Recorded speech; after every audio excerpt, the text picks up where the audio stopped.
On Wednesdays at 7, sharp as can be, blue gals calling, come knit with me.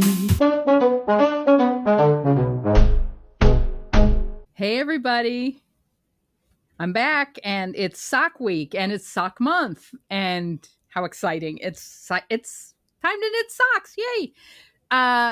Knitty Natty is doing sock week and it's ice cream themed. So this is my knitting bag for this month actually. But particularly this week. And I am knitting as part of Knitty Natty Sock Week and also Woolly Thistles Sock Sprint. These two sock knit-alongs overlap. And so Woolly Thistles Sock Sprint is knitting a pair of socks from July 17th to 30th. And Knitty Natty is doing one adult sock and fingering weight yarn from the 20th, which was last Sunday, to the 27th, which is next Sunday. So I have cast on two socks, splitting the yarn. Woolly Thistle doesn't care what yarn you use, or it's very laid back.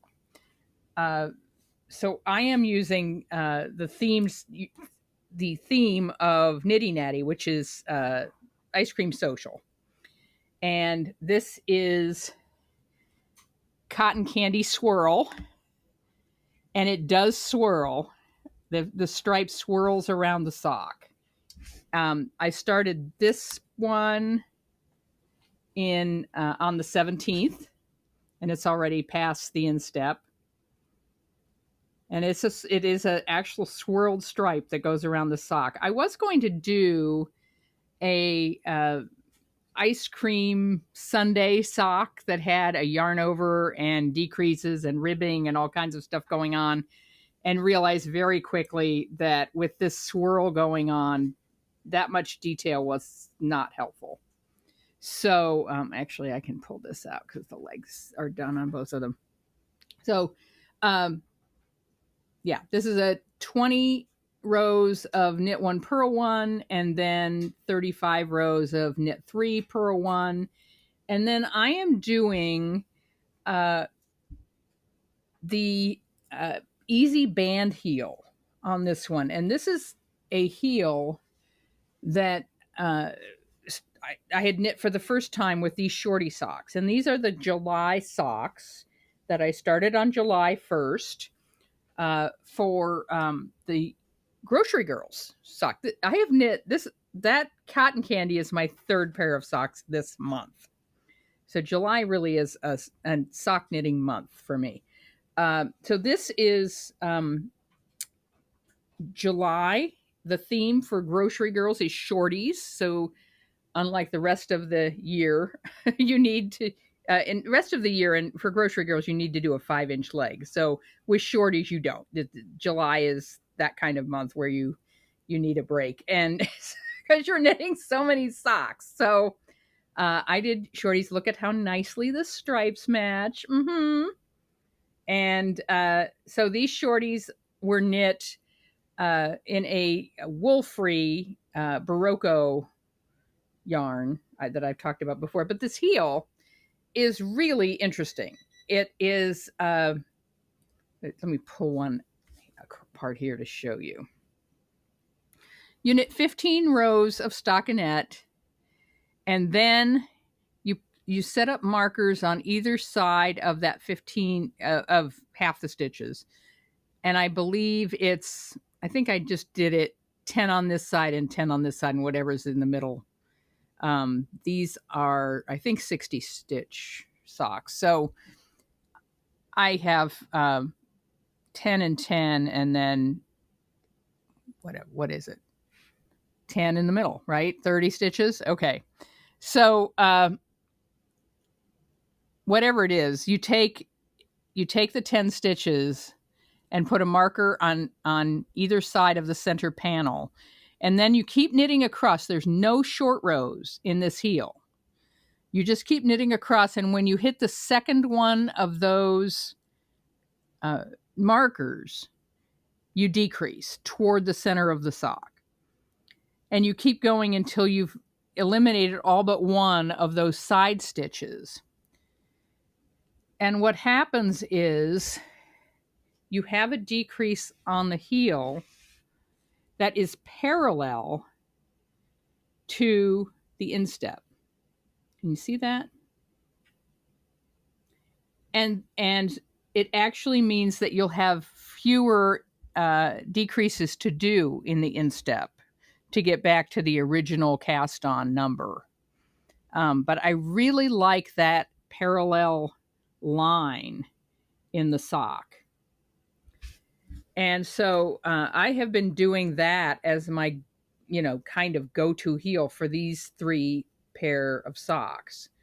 The third pair, which is actually second pair, which isn't good for any of the knit-alongs because I didn't start it in July. I started it June 27th because I was between socks.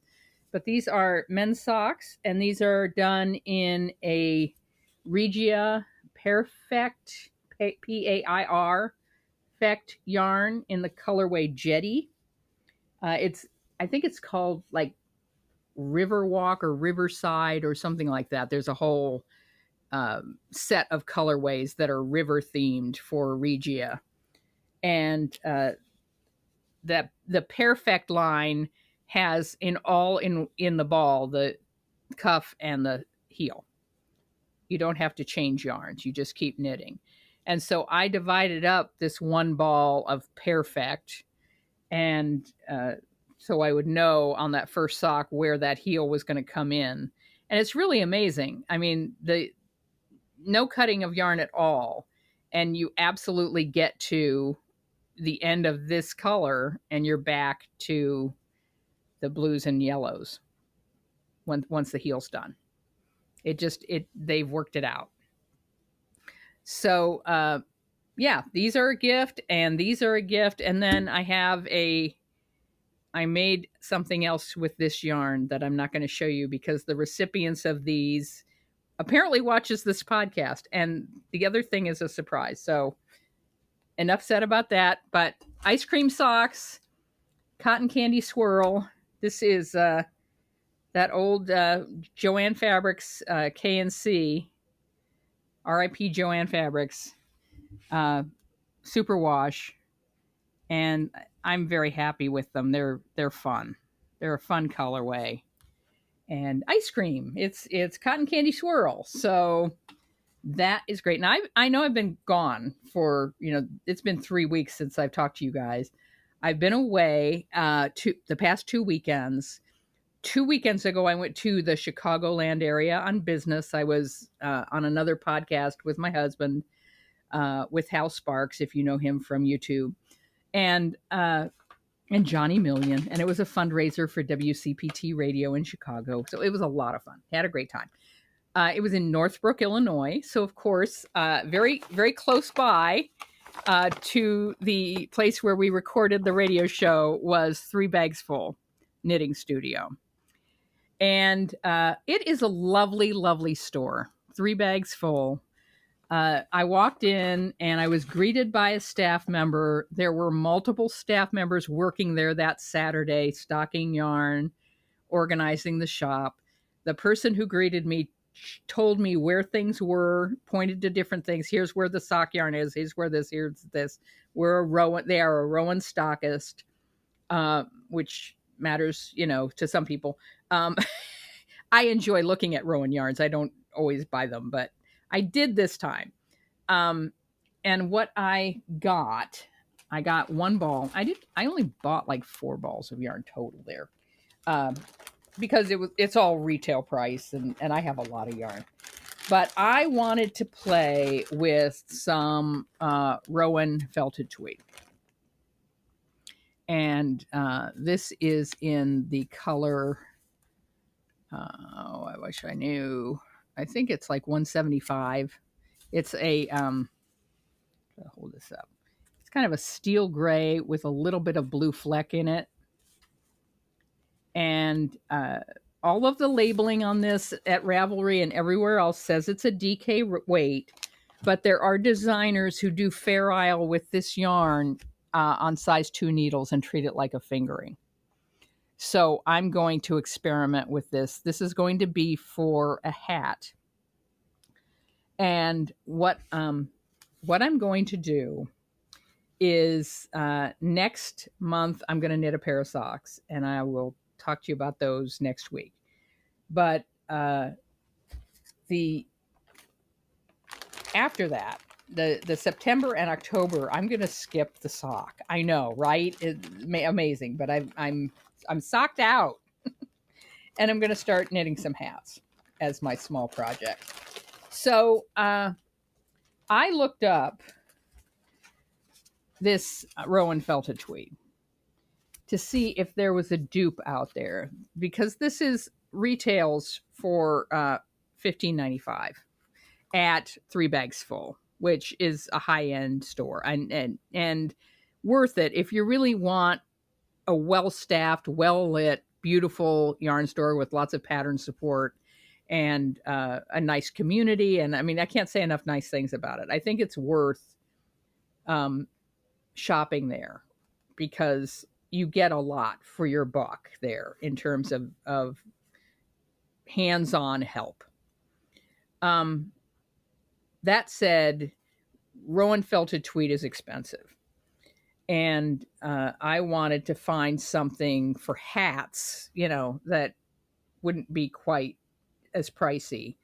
And I looked it up. There is a website you can use to find dupes. And if you look up yarn dupes, you'll find it. And they suggested, and it's a really great suggestion, this is Valley Yarns, Worthington, which is fiber for fiber identical. Both of these yarns are 50% wool, 25% alpaca, and 25% viscose. And they're balled in the same way. They're both 50-gram balls. They come in tweedy colors. Very similar in terms of softness. And, retail at a high-end yarn store, this was $15.95. On sale at yarn.com, this was $6.67. So less than half the price.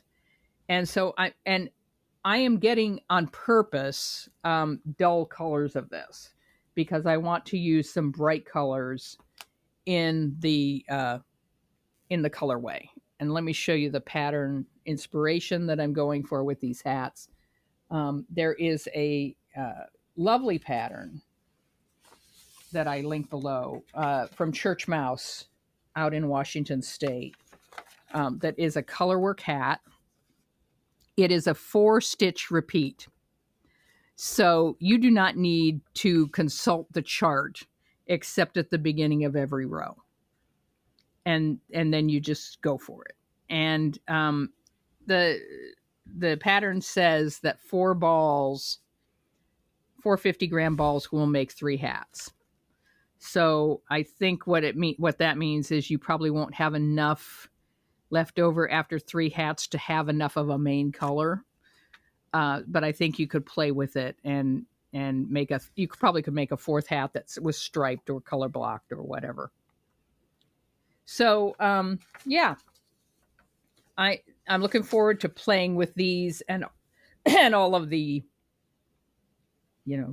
fingering weight stuff that I have in my closet to make some color work fairly easy, but what a bang for the buck on that in terms of your work. I think those will work up quickly. Oh, and there's a really nice story about this hat pattern too at Church Mouse. They had someone knit up a sample hat, and one of their knitters, and she did it, and they said she did a great job. And they said, okay, we'd like you to knit swatches for the other colorways so that we can show in our photography the different colors that you can use that you can make different color hats. And she said, why can't I just knit another hat? And I totally get that, because this looks like a really addictive, fun zoom along hat with a 4-stitch repeat. Come on, that's crazy, and look how beautiful. So that's my plan for September and October, and probably part of August, because I'll finish the August socks fairly quickly, I think. What else do I have to show you? Oh, and I am finally, at long last, let me pull this up here, because I have a request. I really have a serious request from Middle Child to knit an Eat the Rich hat. And this is a free pattern. I've linked this multiple times. It's beautiful. It's terrific. Middle Child wants one, and had a really good idea, which is to use 2 similar shades of green. This is Knitpicks palette. There you go, fingering weight. Use 2, one-off shades of green and make it look like money. So that's where we're going with the Eat the Rich hat. They're very similar colors, but I think it's really going to dance when I start knitting that up. I'm excited about that. That may take a few weeks, because it's a rather detailed pattern, but we'll see. And it's got words in it. I mean, that's kind of like the Peregrine one, where you've got every row is different and you've got to really watch to make sure you're knitting those letters correctly. So, but it won't be that challenging. It'll be all right. But that's going to take up some time away from socks. I assure you it is. All right. I always like to read something, and July is yarn sale month, and it's also my birthday month. And that's dangerous, because there's always an excuse but it's your birthday. Let me just looking at my notes here and see if I forgot anything else here. Yeah, I'll show you the August socks next week. I told you about Grocery Girl Sock Bash, Woolly Thistle Sock Sprint, and Sock Week. Okay. I got a book for my birthday that is helpful, and very helpful in terms of designing something like this. And it's called The Joy of Color. You probably heard of this. Fair Isle Knitting Your Way by Janine Bajus. And it's got a 24-page chapter on how to choose colors, which is great. I mean, it's a lovely book. Okay, lots of inspiration. What it also has, and I don't think I've ever seen a knitting book which is that is pattern based and yarn based and about projects, have a chapter and a section devoted to how to finish your project from a mental state. And this book has a chapter called Finished is Beautiful. Let's get out with this light. There we go. Finished is Beautiful. And so I'm going to read a couple paragraphs of this, because this has been my thing for, the year, almost year that I've been doing this podcast, of finish what you start and use your stash. And so, Finished is Beautiful. I'm just going to read a little bit of this. What do you need to get a project done? Strong vision of the completed project, desire to see the project completed, commitment to learning the skills to complete the project, awareness of the mental demons that attempt to derail anything that involves effort, and the development of a loud inner voice to counteract those messages, and systems to support the project. And then she says, you might find that you are stalled. The glow of your imagined project has faded, roughed up by the realities of making stitch after stitch. Your mental chatter might be telling you that this is the dumbest design ever, that it won't fit, that it ain't worth finishing, that it isn't worth finishing. when you have a quiet moment, pause to figure out what is holding you up. Roadblocks generally fall into a few categories, and the categories are self-doubt, perfectionism, interruptions, design uncertainty, overimportance, and having second thoughts. And so, and then she also has a little sidebar where she talks about when someone compliments your sweater, the list of things to not say. Don't say, I made a mistake over here.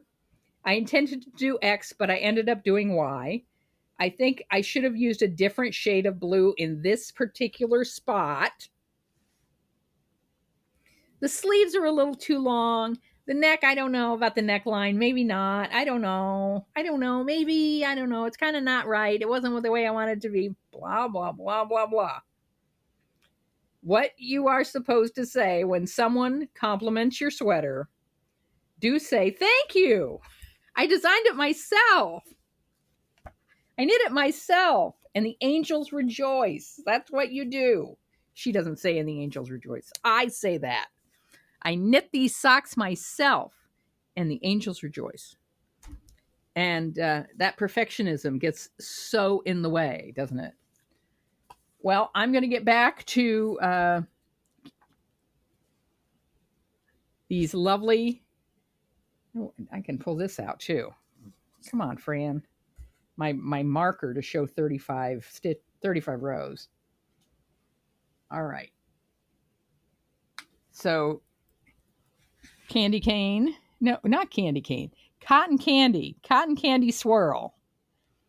And I'm delighted by these. They're fun to knit, and I'm having fun knitting along with everybody at the Knitty Natty channel who's doing this. And I hope you're all having fun, having a good summer, staying cool. Watch out for that corn sweat. That's what we have here. We have so much humidity that it's like 110 feels like temperature right now, just because of the humidity here in Springfield, Illinois. Just stay indoors and knit socks. That's what today was about. And I will see you next week with a new sock for August, and then we'll be talking about those hats and also getting back to some UFOs because it's time to start thinking about fall knitting already. I know they're doing school supplies collection at church for needy kids, and already like it's time to go buy school supplies. Can't believe it. All right, I hope you guys have a really good week. Bye-bye. On Wednesdays at 7, sharp as can be, blue gals calling, come knit with me.